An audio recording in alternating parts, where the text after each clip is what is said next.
Starting Point Coaching and Consulting presents Kairos Conversations, Connecting with Quality, the podcast. Kairos is Greek for the right time, the right season, the right opportunity. This podcast features healthcare quality professionals who share their journeys, their advice, their struggles, how they made that transition into a new and exciting role. My heart's desire is that you find this podcast to be inspirational to you as you make your own journey. Don't forget to share this podcast with your colleagues and friends and rate us on whichever podcast platform you listen to. Thank you for being here.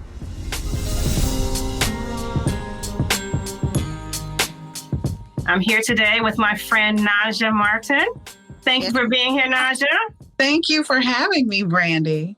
I am super excited. So let's start with introducing yourself to the audience. Okay. Well, I am Naja Martin. I am a doctor of physical therapy.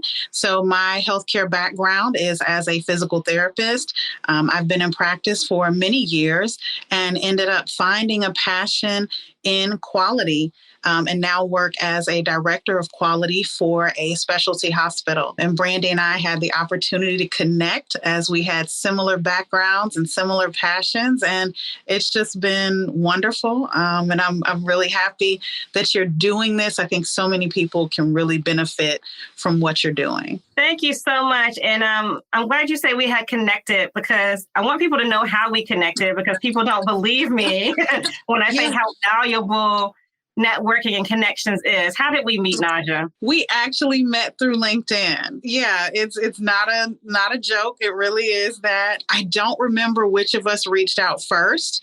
I think you may have reached out to me, honestly, I don't recall. But looking at just the information in each of our bios, there were similarities. And I think maybe we both at the time had the header that kind of says interested in healthcare quality. And, you can search for those key phrases on LinkedIn. And so we found one another and said, hey, we both have similar interests. We're both doctors of physical therapy. So let's connect. Let's network, if nothing else, and just from there, keeping in contact about, hey, did you see this opportunity? And how are things going with you? Where's your journey taking you? And then obviously you ended up getting into a quality position before I did.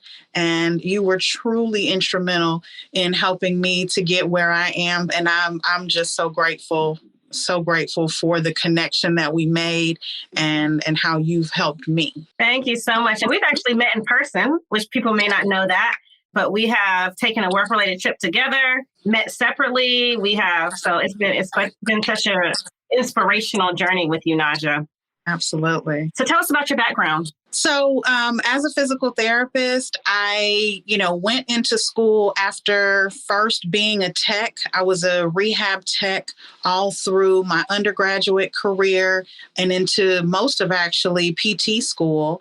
And then I went to PT school at University of Alabama in Birmingham. And then after I graduated, I started working there at Spain Rehabilitation Center.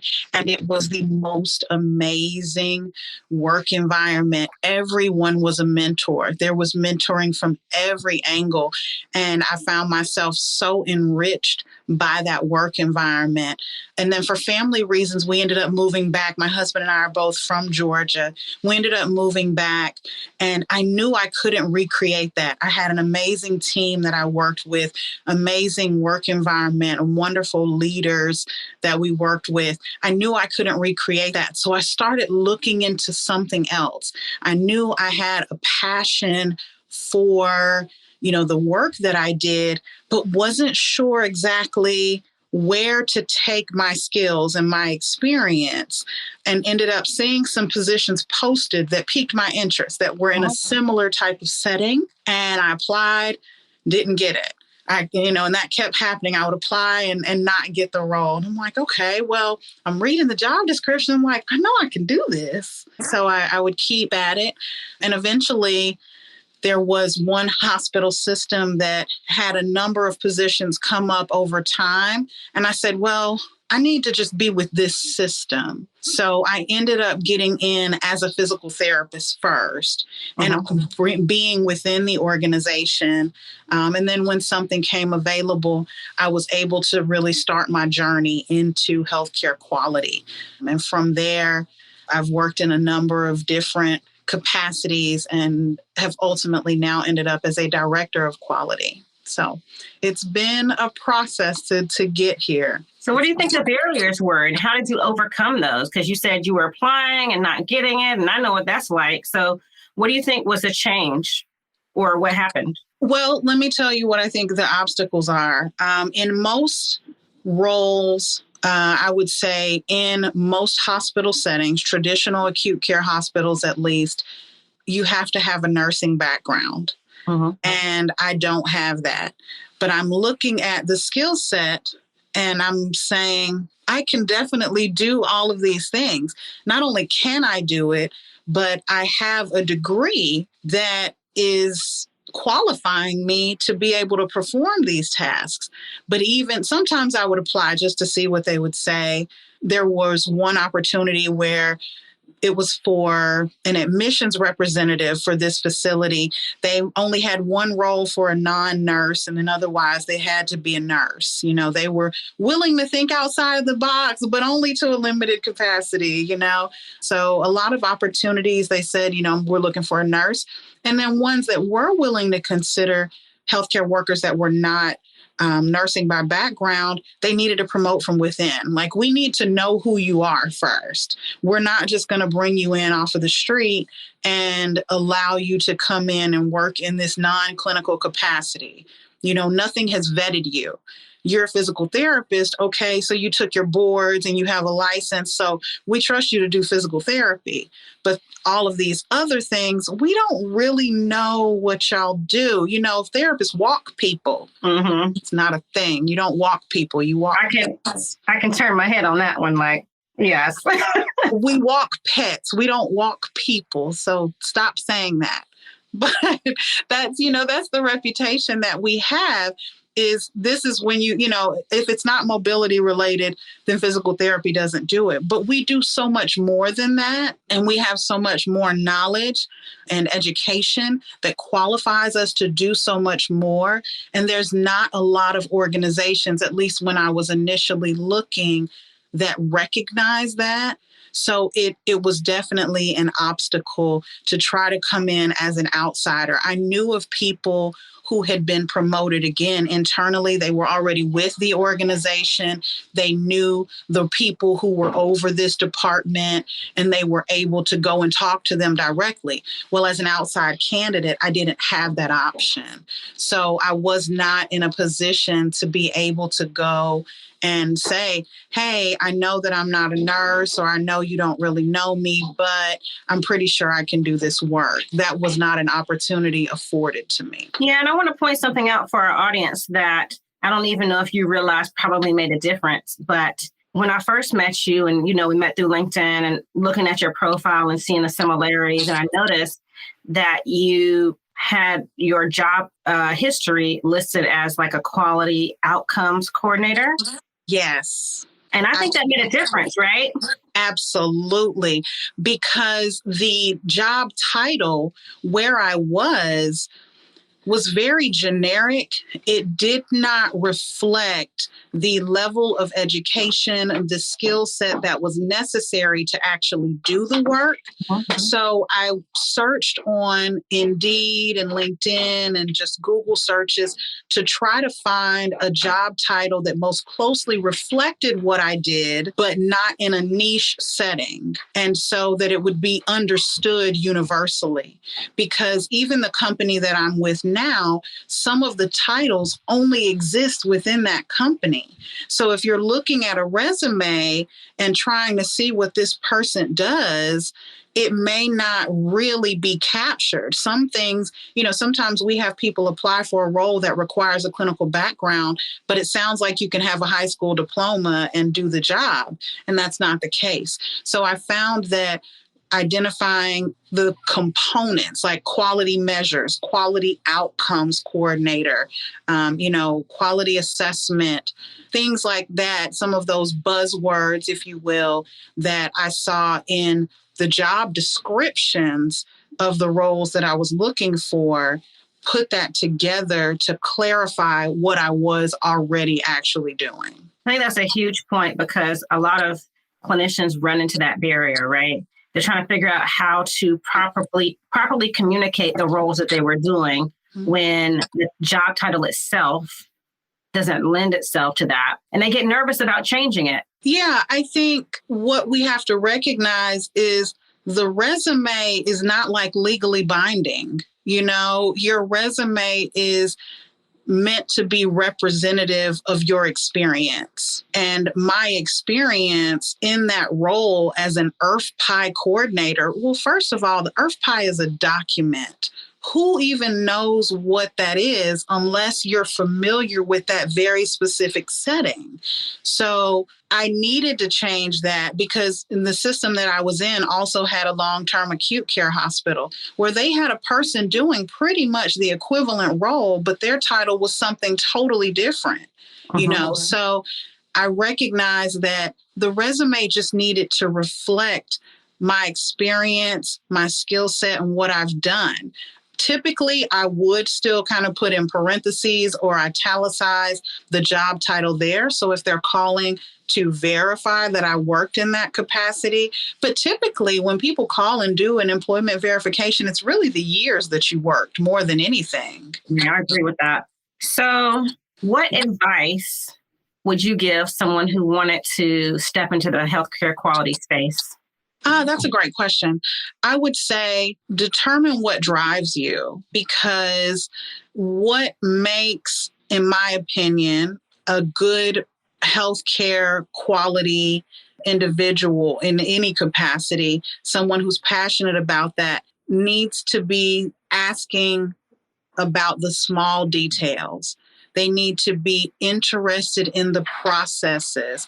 They need to be interested in what broke down. When you hear about a situation or a circumstance that didn't go as planned, you should be looking for the process opportunities, the improvement potential in what you heard. How was it supposed to go? What didn't occur? If that's your line of thinking, if that's your approach to things, if you find yourself wanting to fix things and help people figure out how we can do this better, and looking at even numbers and outcomes, and here's where we are now.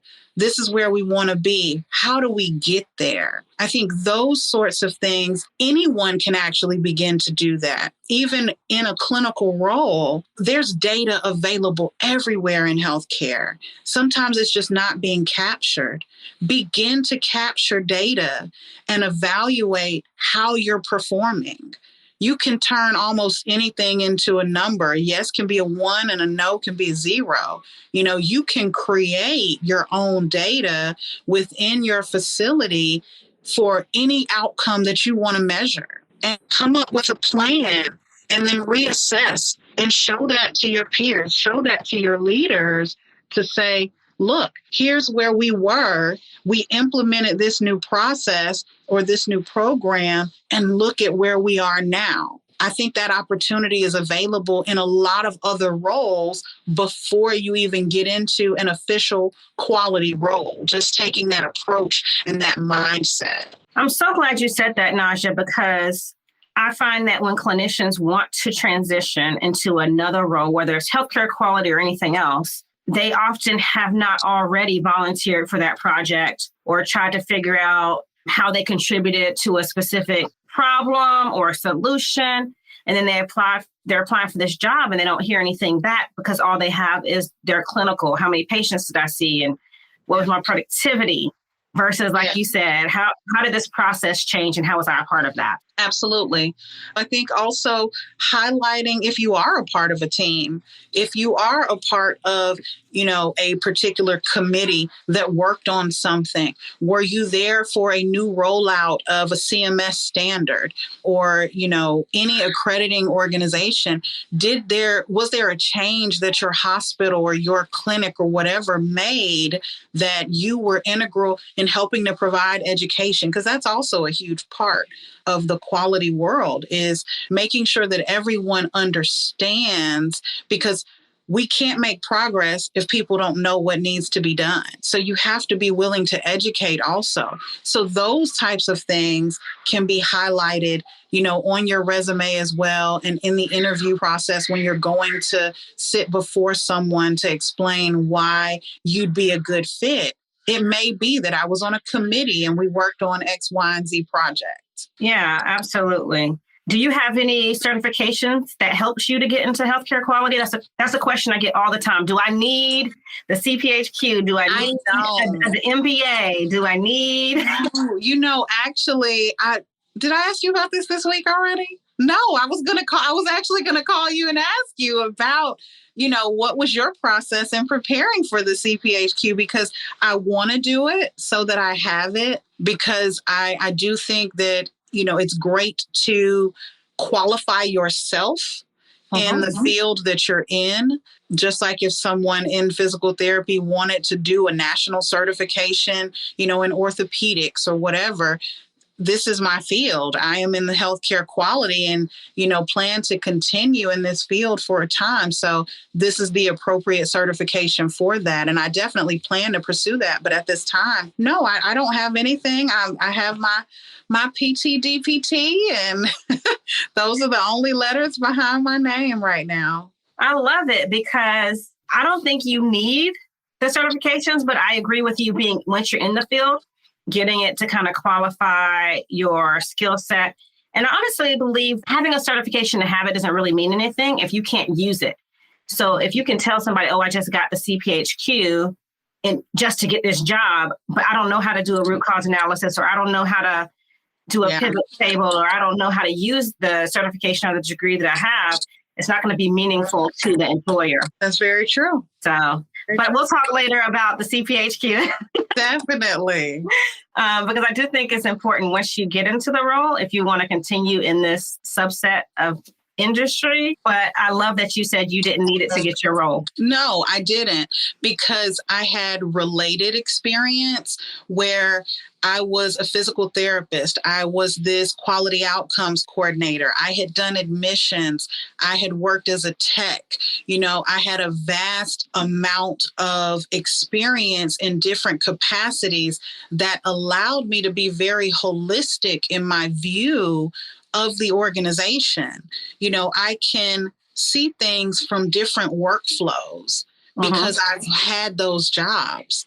Or even if I haven't had the role, I haven't been a coder, but when I worked as the quality outcomes coordinator, I worked very closely with our coder, and I did have to ask questions. So I may not be certified in doing ICD-10 coding, but I understand the difference between ICD-9 and ICD-10 because I was there for the transition, So there's a lot of related knowledge that you may be exposed to that can help to prepare you for where you intend to go that you may not even realize.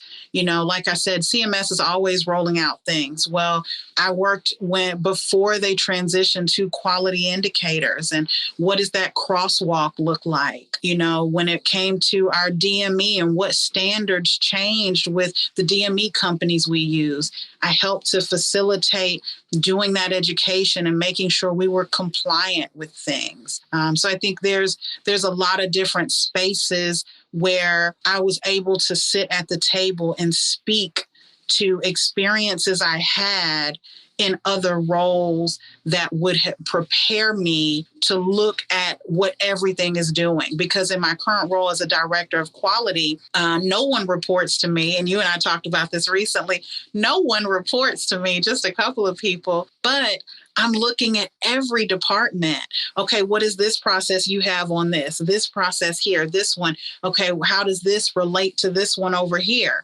where's the breakdown in this? And having to really have a bead on everything that's going on in the hospital, you have to be able to see the whole picture and put it all together. So for me, having had background as a tech, as a therapist, and doing admissions, doing the quality, I can see the whole picture a lot better than I would say someone who has only ever been a therapist in one environment. Because I've done the niche setting, but I've also worked in assisted living. I've also worked in acute care, so I think having a broader resume, even if it is in your specific area, can definitely be helpful. Yeah, absolutely. Because you have the viewpoint of the continuum of care. Exactly. And where each piece plays into that.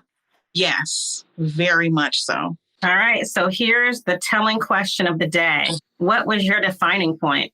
So I just knew that when I left Birmingham, I wanted to stay in a related area, but I didn't know what that looked like. And I kept looking for certain keywords in my searches, and I kept trying to find something that fit.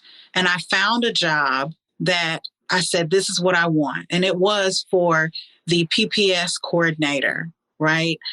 And I applied for it. I even called and I followed up with the recruiter. And she said, oh, I just filled that job yesterday. Oh.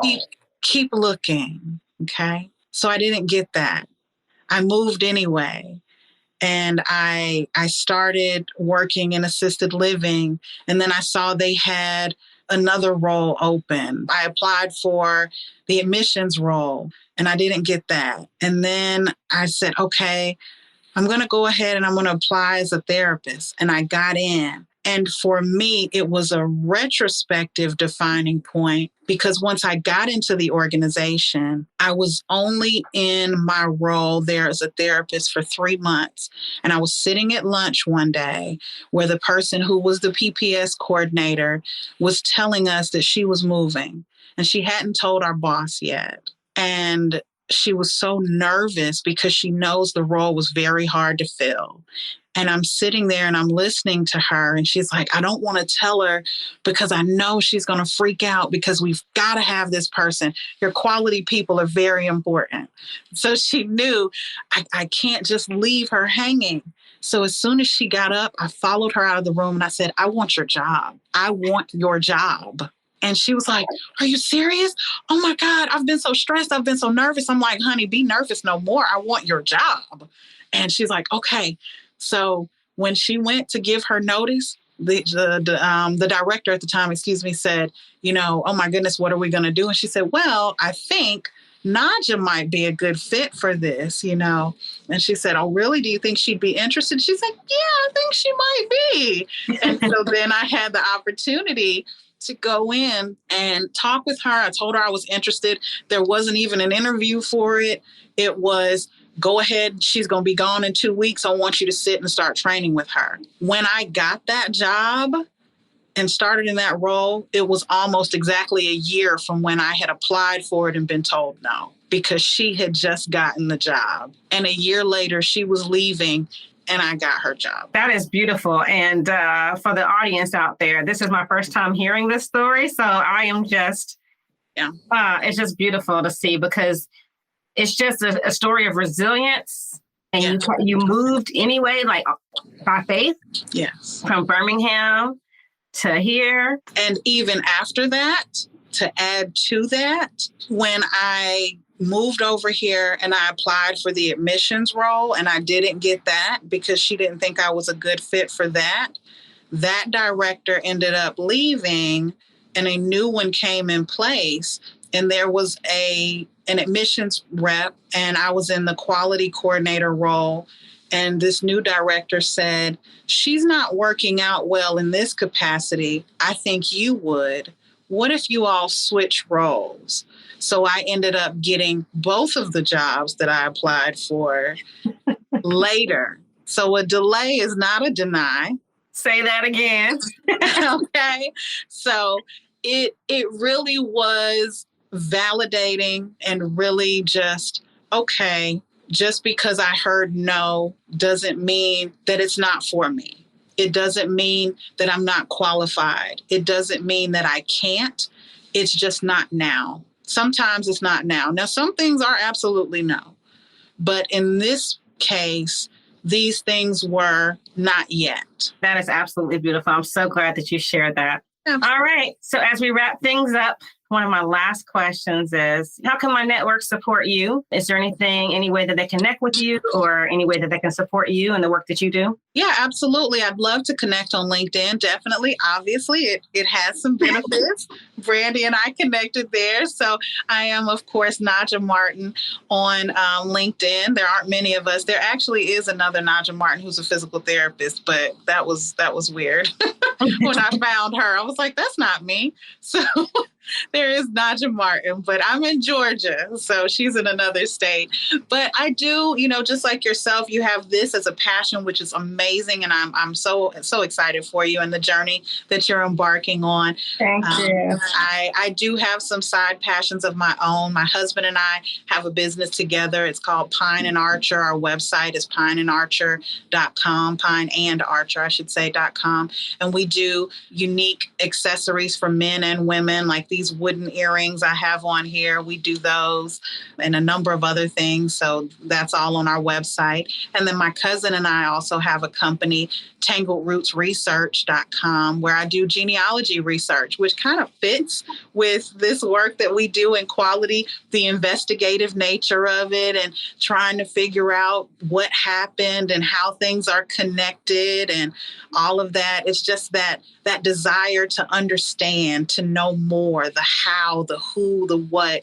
It really does pair very well with this. So my cousin and I just over Thanksgiving, even we're just in the library and the courthouse looking through old records and just having a great time. So same kind of work that I'm doing at work, I do in my free time as well. But awesome. So I will put those links in the comments so that the audience can see it and click on it and check you out and see the work that you're doing. And they can really see your work by checking you out there. All righty. So as we end this Kairos conversation, I want to thank you again, Naja, for being here. I really appreciate our connection, our friendship, and you being willing to share your story. My heart's passion is for people to be inspired and to know that if we can do it, they can do it too. Really enjoyed our conversation. So again, thank you so much.